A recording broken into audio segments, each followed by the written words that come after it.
Excusez-moi. Non, il y a les familles dehors ici. Non. Voilà un couple qui est marié depuis 15 ans. Ils s'aiment jusqu'à le feu sort sur eux. Mais il n'y a pas d'enfant dans le couple. Donc la belle famille commence à mettre la pression sur les fils. Pour dire que la femme, c'est que toi, tu allais nous chercher là-bas. Tu as amené ici, avec le ventre vide, depuis 15 ans. On gère ça comment? Le garçon est le seul fils unique de ses parents. Et ses parents ont vraiment beaucoup investi. Donc, il est l'héritier.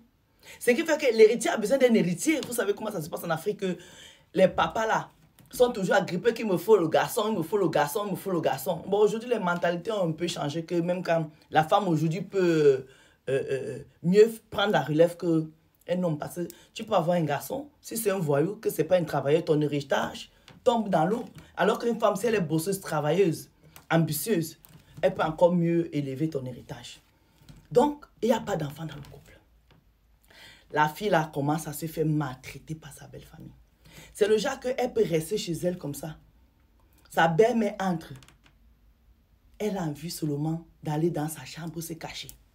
Parce que si sa belle-mère reste 1 heure là, sa belle-mère va seulement mal parler d'elle, l'insulter, tout ça. Toi, tu ne fais rien, tu fais quoi ici? Tu es comme un meuble. Vous savez comment ça se passe?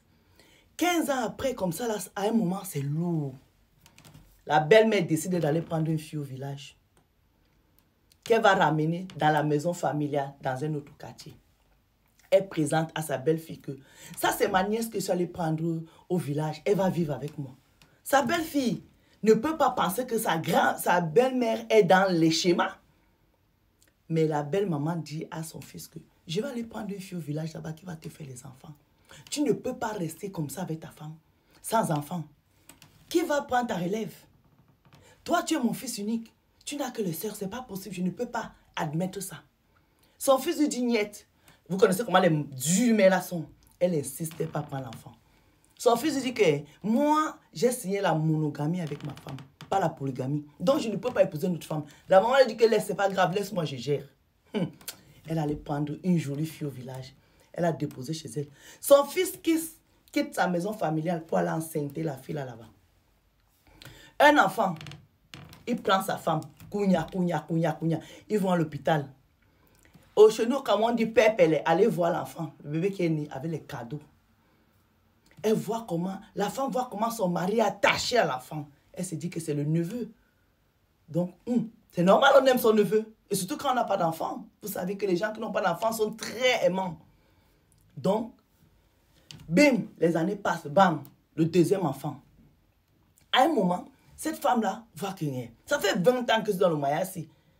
Il n'y a pas d'enfant. Et je vois comment mon mari est très attaché à ses neveux. Il est plus attaché même que les enfants de ses sœurs. Et il y a un truc qui ne va pas. Donc, il faut que j'adopte. Et dit à son mari que chérie, 20 ans après, moi aujourd'hui, là, je suis ici. J'ai 40 ans. Il faut qu'on adopte un enfant.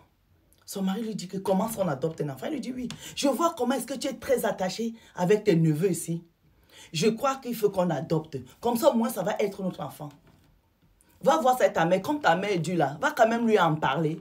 On va voir sa réaction. Le gars la quitte. Il amène sa femme chez sa mère. Il dit à sa mère que ma femme a eu une magnifique idée. Elle propose qu'on adopte un enfant. Sa maman est tellement contente. Elle dit, mais ça c'est une idée de génie. Mais allez-y, adoptez les 2 enfants de votre nièce ici, de ta cousine ici. Vu qu'elle ne sait à rien, elle ne sait même pas qu'il est enceinte. Tous les jours, on lui demande qu'il est enceinte, si elle ne nous dit rien. Donc, adoptez un ou ces 2 enfants. La femme là est tellement gentille. Elle dit à sa belle-mère que, mais comme la fille garçon, on va adopter les 2. Comme ça même, si elle parle à apprendre un métier, nous on peut l'envoyer en Europe, elle va aller apprendre un métier là-bas. Maman, c'est comme ça que la femme là adopte les 2 enfants de son mari sans savoir que ce sont les enfants de son mari. Elle prend la fille là, elle lui dit, va en Europe. Chez tes cousines là-bas, apprends un métier, tu reviens ici, on va te donner un business. La fille là part en Europe, chez ses cousines. Elle arrive ici, elle commence à prendre la pâtisserie. Que quand je vais rentrer, je vais ouvrir une boulangerie. La dame là paye la formation et tout. La femme là élève les enfants, elle élève les enfants, elle élève les enfants, elle élève les enfants. Les enfants ne disent pas que voilà les mamans qui en Europe. Secret familial. Quand je vous parle souvent, c'est qu'il y a les secrets dans les familles que si on ouvre seulement comme ça, les quartiers peuvent prendre feu. Les filles là, maman, elle met les enfants en haut comme les DPC. Mais elle élève, elle sait que c'est les enfants de sa belle-sœur, mais qu'elle a adopté. Elle ne sait pas que c'est les enfants de son mari. Donc, quand la femme a fini sa formation, au bout de 3 ans, c'est 4 ans, elle revient. La belle-mère décide que comme la dame est revenue comme ça, il faut que maintenant qu'elle officialise que les enfants que sa belle-sœur élève depuis des années, qu'il appelle maman en fait, c'est les enfants de son fils. Elle convoque une réunion familiale. Celle qui allait apprendre ce truc de pâtisserie en Europe est assise. Toutes ses belles-sœurs sont assises. La dame, là, on la convoque avec son mari, elle est assise avec les enfants. La belle-mère, là, s'assied comme ça. Et c'est là, elle annonce à sa belle-sœur que, au fait, les enfants que tu as adoptés là, cette fille-là, ce n'était pas ma nièce.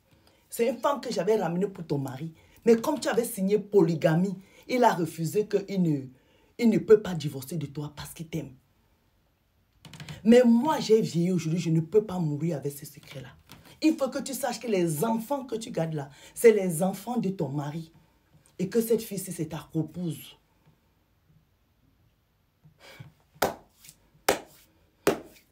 La femme là me dit, Madame Aïcha Sol, quand ma belle-mère m'a dit ça, je suis entrée dans ma chambre pour aller faire mes valises, que je sors de là.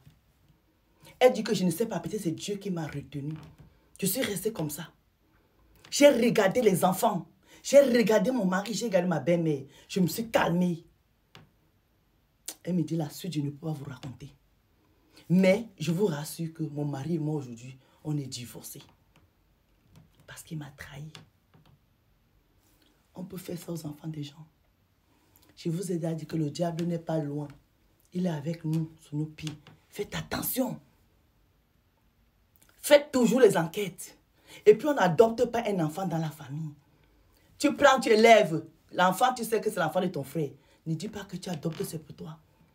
Non. Ça, on l'a trompé. On a trompé cette dame. La coiffure de la gloire. Maman, bisous.